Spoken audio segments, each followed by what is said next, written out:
Returning to the unknown side of WoW once again, we delve into the interesting tidbits and more obscure pieces of WoW's media. With this episode, we'll be shifting primarily to the Death Knight hero class from Wrath of the Lich King.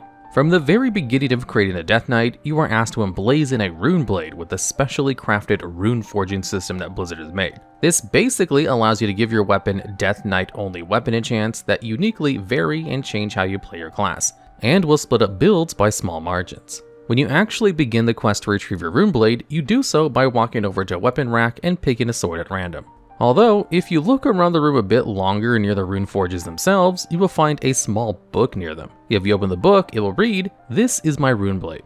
There are many like it, but this one is mine." This is a direct reference to the popular film Full Metal Jacket, where the Marine recruits of the film are ordered to rehearse and practice this saying repeatedly. The only change from the quote in WoW to the film is instead of rune blade, they say, "This is my rifle. There are many like it, but this one is mine." Now, while the film itself popularized this quote, the saying actually originally derives from the Rifleman's Creed. This creed continues to be used to this day by the United States Marine Corps, and recites a much longer block of text, but is nailed into the minds of Marines to ensure they fully understand they are now a rifleman of the US. In the Full Metal Jacket film, the quote is instead used to show the dehumanization of the recruits as they carry out their intense training. A similar fate that the Death Knights of Akara share in the starting zone. Another reference to the Death Knight starting zone, or with the Death Knight NPCs as a whole, is their common phrase, "suffer well." While it is likely a phrase meant to show their intense edginess and forgotten humanity, it is also a possible reference to the band Depeche Mode song of the same name from the 2005 album Playing the Angel. Depeche Mode is an English electronic band formed in 1980 that plays incredibly popular spins of electric pop music. So it's hard to say if this is a confirmed reference or not, because of the far disconnect between the Death Knights and the band. About halfway through your leveling experience as a DK, you'll begin the How to Win Friends and Influence Enemies quest, otherwise known as the Crimson Dawn quest. This is the quest every Death Knight player dreads when they want to create another alt DK, and you're just left auto-attacking a bunch of Scarlet mobs until you finally get lucky enough for an NPC to spill the information you seek. The quest name itself, however, is actually a play on the book How to Win Friends and Influence People by Dale Carnegie, a self-help book that guides a reader on how to maintain a professional and personal relationship with the people they meet. Only now, the quest in WoW is the complete opposite, and you find yourself actually torturing the people you meet with hot iron sticks instead of being friendly to them. Additionally, this is one of the few torture quests in WoW, something they basically stopped doing completely after this expansion. Shortly after recovering your very own rune blade in the DK starting zone, you are ordered to join the Scourge forces below, that are removing the scarlet thread in the area. During this time, you will speak to Orthos the Sky Darkener, who asks you to retrieve 15 Serenite arrows for him, so that his skeleton crew can continue firing atop the hill in the Scarlets below. The quest he gives you is called Tonight We Dine in Havenshire, a reference to the 300 film. This film dictates a state of war between Persia and Greece. The King of Sparta would lead a squad of 300 Spartan men into the massive army of Persia in a suicide mission that ultimately inspires Greece to unite against their common enemy. The direct quote from the film itself comes from Leonidas, King of Sparta, and a general of 300 soldiers at his back as he says, "Spartans, ready your breakfast and eat hearty, for tonight we dine in hell." Interestingly, the same skeleton NPCs that are firing the arrows in the first place are called Sky Darkeners. This further supports the claim that it's a direct quote to the 300 Spartans, and once again it was quoted, "Our arrows will blot out the sun, then we will fight in the shade," hence the Sky Darkener name and place. And finally, towards the very end of the starting zone, players would start the Line of Dawn quest. This is the infamous quest that leads the DK player with Darian Morgraine in the absolute might of the Scourge armies against Lighthope's Chapel in an effort to draw the Paladin Tyrion Fordrin. This very battle is another reference to the very battle that takes place in the 300 film, the Battle of Thermopylae. The biggest indicator to this suspicion are the 300 defenders of the light present in Light's Hope and the 10,000 attackers of the Scourge forces. Although this time, the light would prevail in the end, and it was the Scourge who faced the loss instead. During Wrath of the Lich King, players could journey to the Shadow Vault, located at the upright most peak of Icecrown. Unlocking this area will help you gain reputation for your character with the Knights of the Ebon Blade faction by completing a contingent of dailies in the general area for them. One of these quests comes from Valen the Flayed, who was sent to Jotunheim in order to invade the area and slay the hostile Vrykul. He fails in his task and asks the player to then free his Death Knight allies in the process. In order to obtain the keys to free the captured Death Knights, you must slay the nearby Vrykul, and upon looting the key near the prisoners, they will remark, "It gets the key, it comes here, it opens the lock." at you. This is a reference to the Silence of the Lambs novel, where the character known as Buffalo Bill speaks to his victims in a similar manner, usually remarking something like, "It places the lotion in the basket." From the beginning stages of the creation of the Death Knights, Blizzard was trying to pull things that already existed from the game into the class. Have you ever wondered why DKs have such an affinity towards runic type magic in their spell kits? Things like rune forges, rune blades, runic power, runes as their spenders, rune strike, and more are very common in their abilities. Even sometimes more visually than others with things like Anti-Magic Shell, which is just a large green bubble of multiple different runes that protects your character. The reason for this is actually because Blizzard was going to create a class in Vanilla WoW called the Rune Master. This class was likely to use all the many different runic type spells that we actually see now in Death Knights, so a lot of what you see was once scrapped content before the very first renditions of the game were actually completed. During their efforts to find spells that fit the DK class, these various rune type abilities were all pulled from before the removed Rune Master class that they still had in past databases, and this information wasn't actually revealed until Wrath of the Lich King Classic came around. It was shown in a video from Blizzard themselves, where Tom Chilton and Chris Zierhut spoke about the creation of the DKs back in its early stages of the original Wrath expansion. Up next is a very minor but interesting detail with Unholy DK specifically. If you summon your ghoul or even geist pet to your side and then target it and type /glare, your pet will actually cower in fear from you. This can be replicated on the Risen Skulker pet that the Unholy DKs can talent into via All Will Serve, where instead your second pet will also cower from you. They will then continue to cower from you until you either start combat and send them forth to attack, or dismiss and resummon them again. So even while you move and they follow, the ghoul will continue to try and hide itself from your gaze. Funny enough, if you instead /cower at your ghoul, they will do a quick animation of raising their arms to the sky and then revert back to normal, seemingly looking like the ghoul is actually trying to scare you rather than it. Again, this can be repeated with the Risen Skulker pet as well. It's a very small and niche tidbit for DKs as a whole, but it really helps capture that your character is just a terrifying killing machine, that even the dead fear something as simple as your gaze upon them. It helps capture the fantasy of the class. In Legion, Blizzard would give players access to a very large array of legendaries that drop at complete random. These legendary items were aptly named Legendaries by the community, and would often increase your character's power by a dramatic margin. Alongside these items was usually a small flavor text at the bottom of them that helps give it a little bit of lore on why it's a legendary in the first place, or it would just be a random reference to media. With Skullflower's hemostasis, it was actually a reference to the player of the very same name, Skullflower. He was a Death Knight theory crafter and guide writer for the class as a whole, and was so influential it actually landed him a job at Blizzard in the future, hence the reference to his name on a DK legendary.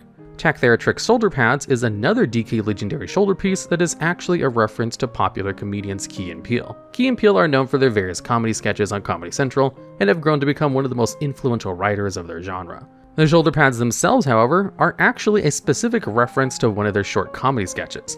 It comes from the East/West College Bowl skit, where it starts off as an introduction to an American football live event. The main bit of the joke is that as the players of both teams are introduced, their names become progressively more ludicrous and strange, and at one point the viewer will come across the name Jack Marius Tactheratrix, the same name used on the shoulder pads in Legion.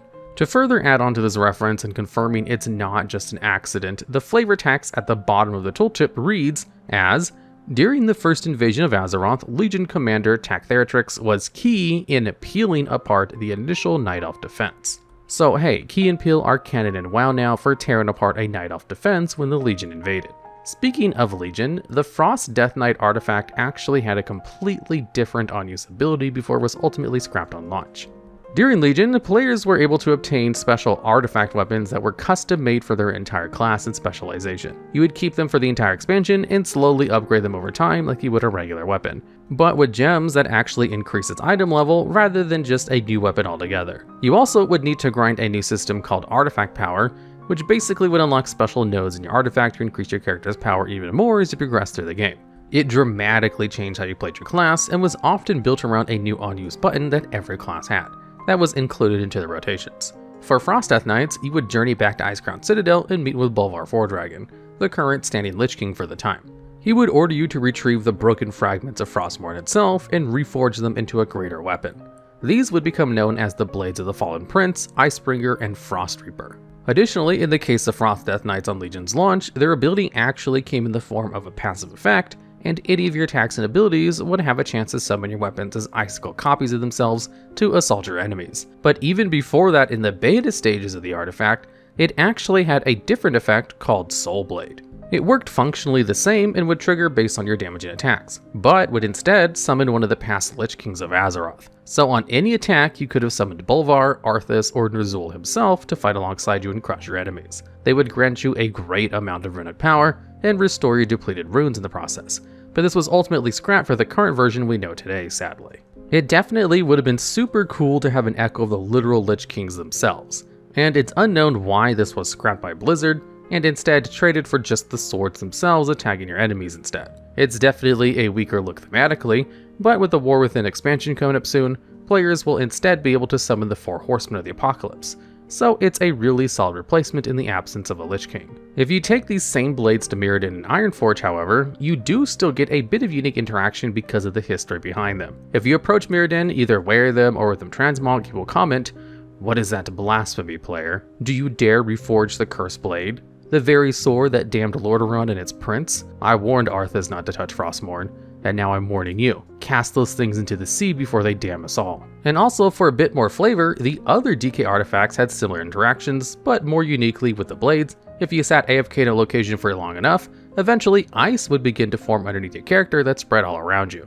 Any movement will crack the ice and will disappear. But this is one of the very few artifacts that gave your character a special AFK sort of effect, if you were gone for long enough, that further supported your class fantasy. With the Blood DK artifact equipped, various NPCs will comment on its hunter and insidious look. Things like, "That axe you carry, is it a legion weapon? Are you certain you can control its hunger? The skull on the axe head looks hungry. Please, Death Knight, do not defile this sacred place with that wicked axe you wield. I can feel its hunger from here." And when approaching Kil'jaeden the Tomb of Sargeras, it actually emotes at you, saying, "The Maw of Damned begins to tug at your grip as you approach the Deceiver." And when you slay Kil'jaeden, it emotes again and speaks, saying, "At long last, revenge. Revenge is mine." This is said because there's actually an Eredar soul trapped within the weapon named Netrazar.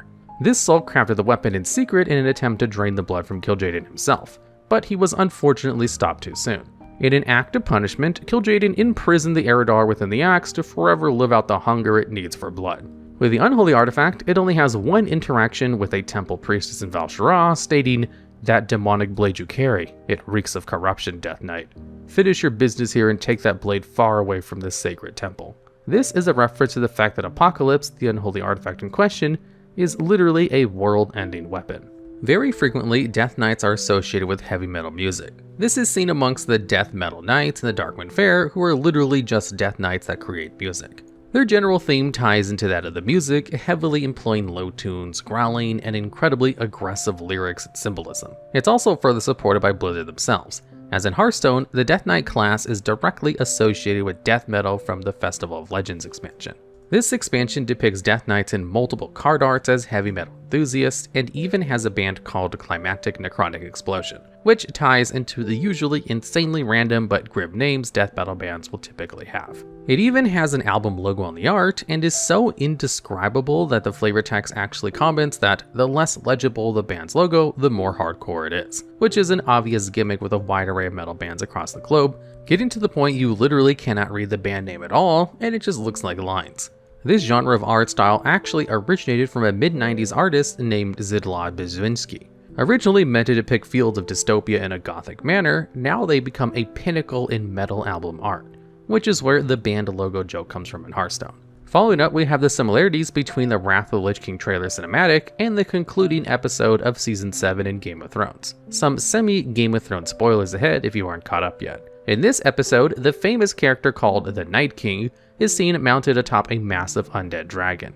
He destroys the wall that bars his undead army from invading the land of the living, and they begin a march forward as a single unit under his command. Now, either intentionally or unintentionally, this scene very closely mirrors that of the Wrath of the Lich King trailer, with a King of Snow in the north commanding a very large and powerful dragon alongside a massive army of undead legions at his side. There's even a shot of both pieces of media and their respective dragons flying overhead the undead armies as they march towards their destination. Some have noticed these similarities and have dubbed it the Wrath of the Night King in a joking manner. It's not a direct copy, but it's very, very close in terms of theme and looks. considering there is both an undead king that has a large army of dead people and a giant frost dragon. Although technically, the book Game of Thrones, it's inspired upon A Song of Ice and Fire, had the idea of an undead king before WoW did. The author, George R.R. Martin, was not the first to do so in writing, however. It was just Blizzard that made it visual media before HBO ever got around to it, so technically speaking, HBO would have copied Blizzard if anything. Have you ever wondered why people have always talked about why Death Knights were so overpowered back in the day? Maybe you just didn't play WoW back in the day and just can't remember why DKs were so crazy when Wrath was originally out. Even on the re-release of Wrath, they're a super powerful class, but nothing like you remember. So what gives? Well, it's safe to say all these words you may have heard about DKs being insanely OP back in the Wrath era days aren't lying, as almost every single patch had nerfs going out to the class to get them more in a balanced state. It seemed as if Blizzard intended for the class to be overpowered on release so that players could find the crazy combos they wouldn't have thought of themselves, and then nerf them accordingly. In Wrath Classic and launch Wrath itself, the 3 DK specs were all made into a mixture of both tank and DPS simultaneously. Do you want to tank as Frost and DPS as Blood? Go for it. Although in the earlier stages of the game, they were actually separated into different roles like most other specs were. Blood was meant to be the brute force DPS spec that just out-heals the damage they take and supports their party. Frost was a designated tank spec that can dual wield and shield themselves from virtually any source of damage. And Unholy was meant to be the PvP sort of spec with its various diseases and summoning minions alike. While these things are relatively true going forward, their trees were reflected differently on launch, but the effects of this initial design philosophy was felt harshly along the talent trees. In the Blood DK tree, players had access to the Blood Rune Mastery talent. This made their Blood Plague dot have a 10% chance to regenerate your blood runes in half the time for 5 seconds, essentially meaning more damage for just applying your dots passively. Blood Aura, arguably the most overpowered thing from DKs, would make all the damage the Blood Death Knights do heal for 100% of the damage to the members of their party. This would initiate strangely degenerate groups of just 5 Blood Death Knights in dungeons, all out healing every mechanic that came their way. Combine this with things like blood worms, dancing rune weapons, and more, a single Death Knight themselves was able to solo mechanics and bosses altogether if they played optimally enough. During the era that was Wrath, this was insanity, something basically completely unheard of to solo a boss or trash mobs alone. In retail, this is more of an occurrence than people may think, but it's more generally understood why it happens in retail now, because it tanks abilities and somewhat need to carry a group within a dungeon setting. Hard Strike also used to reduce the target's maximum health by 20%. It wouldn't actually just do 20% of their health, it would just reduce the target's stamina by 20% and adjust the health numbers accordingly, but remained in the same percent as it was. If this debuff were to run off, they would instantly regain the missing 20% HP. Even in retail, an ability like this is absolutely bonkers. As in literally any area of content, if a target loses 20% of their health from a single hit, that's 20% more time saved in the process, something only multiple classes can hope to achieve in a combined effort, if that. This was then changed to instead reduce the target's haste benefits and become more of a PvP selection because of things like power infusion and heroism. For Dancing Rune Weapon, it actually used to scale its damage based on the amount of runic power you spent on getting it out in the first place. It had a base duration of 10 seconds, but was increased by 1 second per 5 runic power spent for it, and would mirror 100% of your attack damage instead of 50%. Basically, just 20 seconds of 2 times the damage on a minute cooldown. Stack this with multiple class buffs and externals, and you'd have a Blood DPS DK basically soloing a raid encounter. For Frost DKs, they were still showing large signs of being the tank spec out of the other 2 specializations. It could be a DPS spec for sure, but if you wanted to tank as a DK, you had the best time as a Frost DK. Originally, Frost Presence would give the DK 45% more armor, 57 magic resist stat, and 45% more generated threat. In the final version of Frost Presence that players see in Wrath of Lich King Classic, it instead increased stamina by 8%, armor by 60%, and reduced damage by 8%. A large defensive utility for Frost came in the original form of Lichborn. It was a 5-minute long cooldown that made you immune to charm, sleep, and fear effects, but also had a 25% chance for melee attacks to just straight up miss you for 30 seconds. This was huge for PvP. It made DKs near impossible to kill, because they were able to just break hard CC setups from the enemy team and then just dodge the melee's attacks. Killing Machine originally used to proc on melee damage at random, but in beta it had a 100% chance to proc on a critical auto attack. This allowed for some pretty wacky combos to be made on the fly to just absolutely one-shot both mobs and players at random intervals, especially when you would dual wield. They also had Runic Power Mastery. This basically made the Death Knight do 12% more damage, 12% more Death Pack healing, 3% more damage reduction from Icebound Fortitude, and the abilities that scale based on Runic Power now act as if you had 30% more Runic Power when using them. This now makes Dancing Rune Weapon last for 26 seconds if you were speccing both Frost and Blood. So for nearly half a minute, you'd be dealing double damage, and in just over 30 seconds, you'd be doing it again. Howling Blast also used to deal triple its damage to targets with Frost Fever applied to them. Combo this with the Pestilence button, and an entire pack would be affected by your dots, and that one cast of Howling Blast, they would just explode. Especially remember that Killing Machine procs is based on auto attack crits, so it'll be happening pretty frequently. At the bottom of the Frost tree, you had access to Hungering Cold, which would scale based on your runic power spent on it. Essentially, it would be an 18-second long PvE stun, and an 8-second long stun in PvP. The only other stun that came close to this was a Paladin's Hammer of Justice, so you can see how being stunned for nearly 10 seconds can just lead to dying super fast without a trinket to remove it. It also had a 1-minute cooldown and considered the target as frozen too, allowing for more apt planning by the Frost DK and more uniquely a Frost Mage as they benefited from frozen targets. Chains of Ice used to be a 3-second root effect on a 20-second cooldown, but after 3 seconds, then the player rooted would begin to regain their movement speed at 10% increased speed per second. So you'd be rooted for 3 seconds, and then take another 10 seconds to fully regain your movement speed. During this time, Chains of Ice is nearly off cooldown, and the DK will be ready to slow you down again. Completing the DK specs in the powerful states, we have Unholy. Like mentioned, it was thought to be made as the PvP spec, but ironically became the king of essentially everything other than tanking, which it was still pretty solid at. Ironically, a lot of talents were spent into your ghoul's attacks and supporting its damage, but the ghouls didn't have avoidance yet, so they would just get randomly one-shot by boss's AoE damage. Improved Corpse Explosion made it so that when you casted Corpse Explosion, it would place a new disease on nearby targets, making your various strikes abilities like Scourge Strike and Blood Strike deal more damage. Shadow of Death actually was one of the first pseudo-cheat death effects added into WoW. Essentially, when the Death Knight would die, they would instead be brought back immediately as a ghoul and could fight the target that slew them for 45 seconds. It was pretty low in the talent tree as well, so any spec could get this cheat death, and even use it in arenas, just like Ray's ally. This was the Death Knight's combat resurrection, like a Druid's rebirth ability, only it brought your friend back as a ghoul with a vehicle bar to control it. Both of these abilities had the explode button on them, which essentially would make the ghoul explode after a very long cast and deal up to 30% or more of all nearby targets' health. So if your DK friend managed a really good CC chain in arenas, and you were dead, you could use this ability and one-shot an enemy, or even vice versa,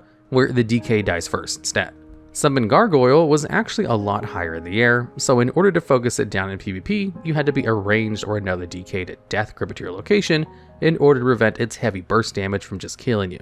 Similar to Shadow of Death, it also was very low in the talent tree, but was eventually moved up as the capstone for the Unholy instead, and scaled with runic power spent on it. Combo this with the previously mentioned runic power mastery, and you could have a very long-lasting Gargoyle. Anti-Magic Shell used to not have a damage cap on it, so while you had the defense up, you literally took 0 magic damage for as long as the shield was up, on a 15-second cooldown, and this was later nerfed to no longer exceed up to 100% of the DK's maximum health. Finally, one of the most important PvP changes for Unholy was their previous version of Scourge Strike.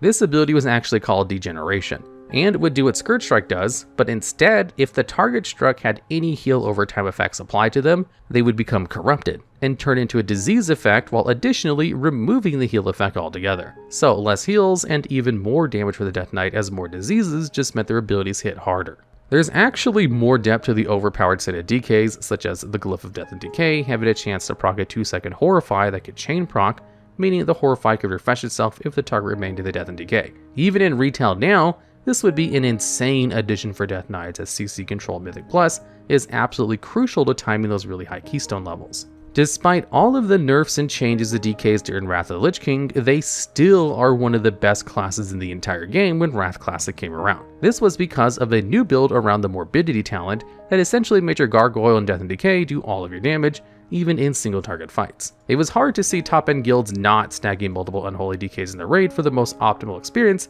because of how ridiculous their burst profiles were, and the ability to kill bosses in record time. The nerfs DKs received over the course of WoW's patches were 100% warranted, and it's no wonder why we've never seen a resurgence of some of these talents because of how stupid they'd play the modern game, as even now they'd continue to be one of the best classes in the game. Alright, and that's it for this episode of the Unknown Side of WoW. Be sure to comment if we missed any tidbits of DK history or any other obscure piece of WoW history that may have been missed, or if you have any other ideas for future videos just like this one.